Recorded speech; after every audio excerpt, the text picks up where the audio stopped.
शेतकरी मित्रांनो, तुम्हाला या मे महिन्यामध्ये मिरची पिकाची लागवड करायची आहे आणि मिरची पिकाचं भरघोस असं रेकॉर्ड ब्रेक उत्पादन मिळवायचंय का? तर आजची ही व्हिडिओ शक्यतो शेवटपर्यंत बघा, कारण भरपूर शेतकऱ्यांना एकच महत्त्वाचा प्रश्न आहे, मिरची लागवड केल्यानंतर डेंजर कोकड्या बोकड्या रोग, मिरचीचा फुटवा, मिरचीला फुलकळ निघत नाही, फुलगळ जास्त प्रमाणे होते, परिणामी उत्पादनामध्ये होणारी घट। त्यामुळे काही शेतकरी म्हणतात मिरची लावायची नाही, पण घाबरून जाऊ नका। या व्हिडिओमध्ये मी तुम्हाला मिरची पिकाची अशी जबरदस्त आणि महत्त्वाची माहिती देण्याचा प्रयत्न करतोय। जय शिवराय, नमस्कार शेतकरी मित्रांनो, मी मिलिंद भोर, मिरची लागवड उत्पादक शेतकरी, स्वागत करतो तुमचं मिलिंद भोर आपल्या परिवारामध्ये, शेतीविषयक युट्यूब चॅनलमध्ये। शेतकरी मित्रांनो, खरं तर जवळपास 2-1 महिन्यापासून आपण आपल्या चॅनलवर मिरची लागवड उत्पादक शेतकऱ्यांसाठी व्हिडिओ घेऊन आलो नव्हतो आणि आता आपण मिरची पिकाची संपूर्ण माहिती तुमच्या समोर सांगण्याचा प्रयत्न करतोय। या व्हिडिओमध्ये आपण मिरची पिकाची लागवड करायच्या आधी अंतर्मशागत, लागवड झाल्यानंतर नियोजन, मिरची पिकाला रासायनिक बेसल डोस, मिरची पिकाच्या महत्त्वाचं म्हणजे व्हरायट्या, व्हायरस फ्री, रोगाला बळी नाही पडणार अशा व्हरायट्या मी सांगणार आहे। त्याचबरोबर मिरची पिकाला पहिली फवारणी, दुसरी फवारणी, मिरचीचा जोमदार जबरदस्त वाढीसाठी, मिरचीला आळवणी ड्रिंचिंग आणि मिरचीची जोमदार वाढ आणि फुलकळी जास्त प्रमाणे लागण्यासाठी आणि रेकॉर्ड ब्रेक उत्पादन वाढीसाठी संपूर्ण नियोजन सांगण्याचा प्रयत्न करतोय। या माहितीसाठी जो कोणी शेतकरी बांधव सर्वप्रथम मिलिंद भोरे आपल्या शेतीविषयक युट्यूब चॅनलवर नवीन असतील, आजच ही व्हिडिओ पाहत आहात ना, सबस्क्राईब नक्की करायचे, समोरील घंटा ऑल ठेवण्याचा प्रयत्न करायचा। त्याचं कारण शेतकऱ्यांचा विश्वासपात्र आपला मिलिंद भोर हा शेतीविषयक युट्यूब चॅनल जवळपास 3,40,000 शेतकरी बांधव आपल्या चॅनलला जोडले गेलेले आहे आणि मिरची पिकाच्या आपल्या चॅनलवर व्हिडिओ सांगायला झाल्या 700 ते 800 व्हिडिओ फक्त मिरची पिकाचे तुम्हाला बघायला मिळतील। त्यामुळे शेतकरी मित्रांनो, तुम्ही आपली व्हिडिओ कुठून, कोणत्या तालुक्यातून, जिल्ह्यातून, गावातून पाहत आहात ना, कृपया विनंती असेल कमेंट्स नक्की करा। येणाऱ्या काळात तुमच्या भागात येऊन मिरची पिकाची व्हिडिओ आपण बनवणार आहोत। तर शेतकरी मित्रांनो, माहितीला सुरुवात करूया। ह्या मे महिन्यामध्ये मिरची पिकाची लागवड करायची आहे, तर नियोजन करायचं तरी कसं? सुरुवातीला आधी आपण व्हरायट्या पाहूया, त्यानंतर आंतरमशागत आणि मिरचीचं योग्य नियोजन पाहूया।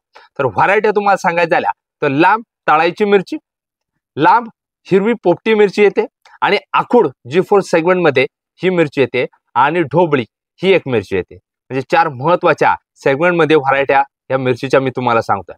पहिलं तर म्हणजे आपल्याला छोट्याला मिरच्या लावायच्या असेल, प्राईड 151, AK47, नवतेज, तलवार असेल, मीरा असेल, निधी असेल, ब्लॅक 99 असेल, या मिरच्यांची आपण लागवड करू शकतो। आणि ढोबळी मिरची तुम्हाला सांगायची झाली बलराम असेल, त्याचबरोबर तुमच्या जवळील नर्सरीमध्ये ज्या मिरच्या असतील यांची लागवड करू शकता। आणि ज्या लांब हिरव्या पोपटी कलरच्या मिरच्या सांगायच्या झाल्या, पहिली म्हणजे ज्वेलरी, सोनल, 786, अंकुर 930, 121, 2121, तलवार। आणि तुमच्या भागामध्ये ज्या मिरच्या लांब असतील तर ह्या निश्चित स्वरूपात निवडायच्यात आणि ह्याच व्हरायटीची निवड आपल्याला करणं गरजेचं आहे। त्याच्यानंतर शेतकरी मित्रांनो, तुम्हाला आता ह्या व्हरायट्या सांगितल्यात, पण मिरची लागवड करते वेळी आंतर मशागत करायची तरी कशी? तर सुरुवातीला इथे नांगरट, कांदा निघालेला आहे, गहू निघाला आहे, बाजरी निघालेली आहे, त्याचबरोबर तुमच्या भागामध्ये जी पिकं निघालेली आहे म्हणजे उन्हाळा आहे, तर याच्यामध्ये वावर नांगरून घ्या। नांगरून झाल्यानंतर काय करायचं, आपल्याला फोडून घ्यायचं आणि यामध्ये कुजलेलं शेणखत टाकायचं। कुजलेलं शेणखत टाकते वेळी आपल्याला एकरी मिनिमम विकत आणत असाल 3 ट्रॉल्या आरामशीर राहतात, ह्या घ्या, ह्या टाकून घ्या आणि दाट रोटर मारा। आता शेणखत टाकण्याच्या 2 पद्धती आहे, पहिली पद्धत सांगितली, आता दुसरी पद्धत। दाट रोटर मारून घेतल्यानंतर मिरचीची लागवड करते वेळी 4.5 फुटाचा बेड करायचा आहे आणि मिरचीची लागवड आपल्याला 4.5 बाय 1.5 फूट या अंतरावर करायची। सरळ करा नाहीतर झिगझॅग करा। आता हे बेड भरते वेळी यामध्ये रासायनिक बेसल डोस खत येतं, हे घेते वेळी आपल्याला 10-26-26, 18-46 पोटॅश म्हणजे MOP घेऊ शकता। यामध्ये निंबोळीचा वापर करायचा आहे, यारा कॉम्प्लेक्स याचा वापर करायचा आहे, मायक्रोन्यूट्रनचा वापर करायचा आहे, ह्युमिकच्या बादलीचा वापर करायचा आहे, त्याचबरोबर थायमिडचा वापर करायचा आहे। आणि हा सर्व बेसल डोस एकत्र करून तुमच्या बेडमध्ये भरायचा आहे। ट्रॅक्टरच्या साहाय्याने भरा, हाताच्या साहाय्याने टाका, बेड सपाट करून घ्या।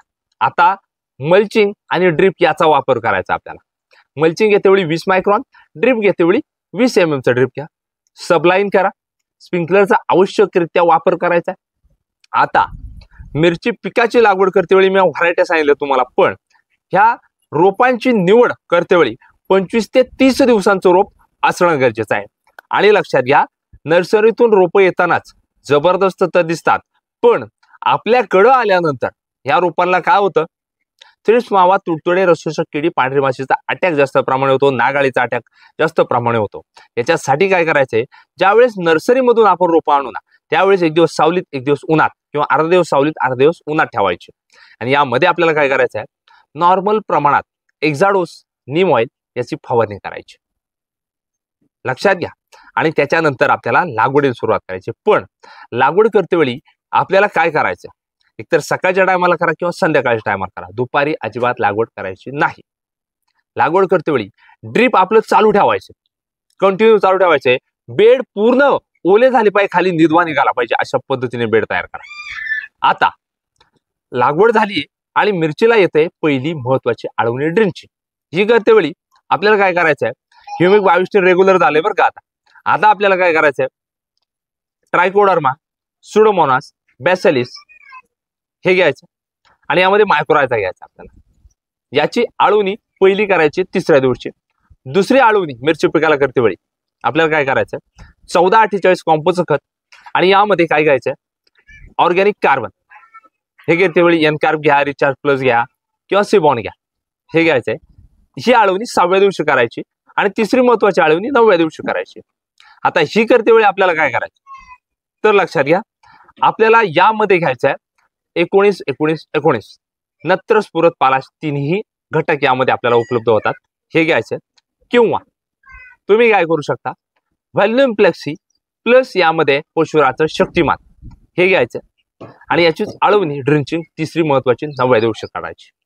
आता शेतकरी मित्रांनो, या 3 महत्वाच्या आळवणी झाल्या, पण ह्या मिरची पिकाला 10 दिवसामध्ये एक महत्वाची फवारणी करायची, कारण रसशोषक किडी, थ्रिप्स मावा, तुडतुडे, ब्लॅक थ्रिप्सचा देखील अटॅक होऊ शकतो. परिणामी पाणी गोळा होऊ शकतात, चुरडा मोरडा रोग लवकर येऊ शकतो.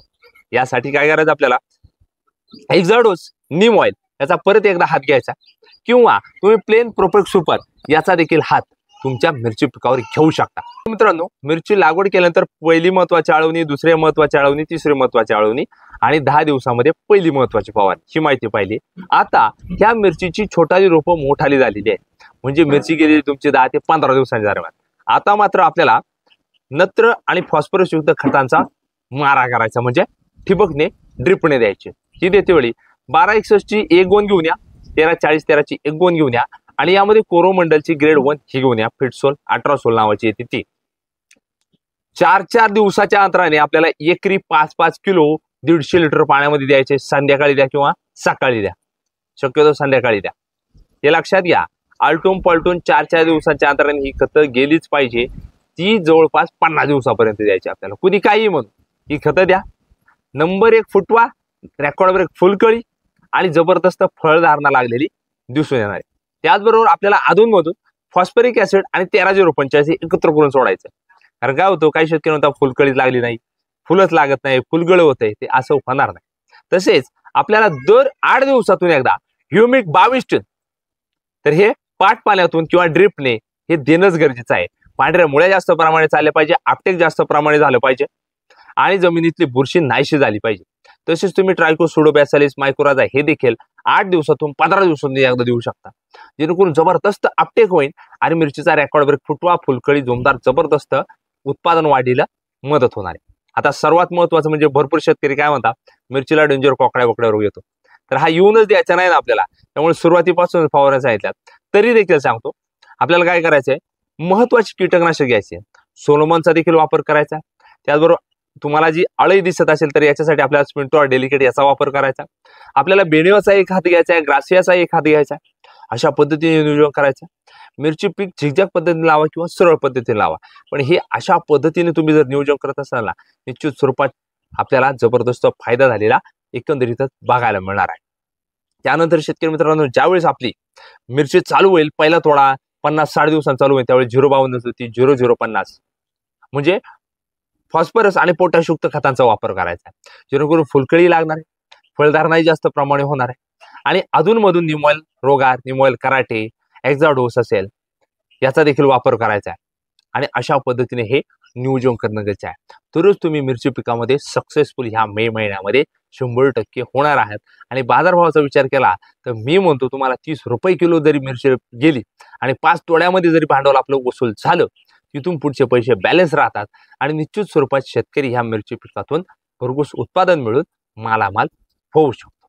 त्यामुळे शेतकरी मित्रांनो, मिरची पिकाची भरपूर दिवसानंतर तुमच्या समोर माहिती घेऊन आलेलो आहे. ही जर आपली माहिती तुम्हाला आवडली, अजून देखील मिलिंद बोर युट्यूब चॅनलला सबस्क्राईब केलं नसेल सबस्क्राईब नक्की करायचं. समोरील घंटा ऑलो ठेवण्याचा प्रयत्न करायचा. तुम्ही आपली व्हिडिओ कुठून, कोणत्या तालुक्यातून, जिल्ह्यातून, गावातून पाहतात, कमेंट्स करायला मला अजिबात विसरायचं नाही. तुमच्या मनातील मिरची पिकाविषयी कोणत्या शंका आहेत, कोणते प्रश्न आहेत ना, खाली कमेंट्स बॉक्स दिलेला आहे, त्यामध्ये कमेंट्स नक्की करायचे, जेणेकरून तुमचा 100% कशा पद्धतीने फायदा होईल, कमी खर्चामध्ये कशा पद्धतीने भरघोस उत्पादन करता येईल, ही माहिती आपण त्यामध्ये देखील देऊ आणि व्हिडिओमध्ये देखील देण्याचा प्रयत्न केलेला आहे. माहिती आवडली जास्तीत जास्त शेतकऱ्यांपर्यंत पोहोचवा. धन्यवाद. जय जवान, जय किसान.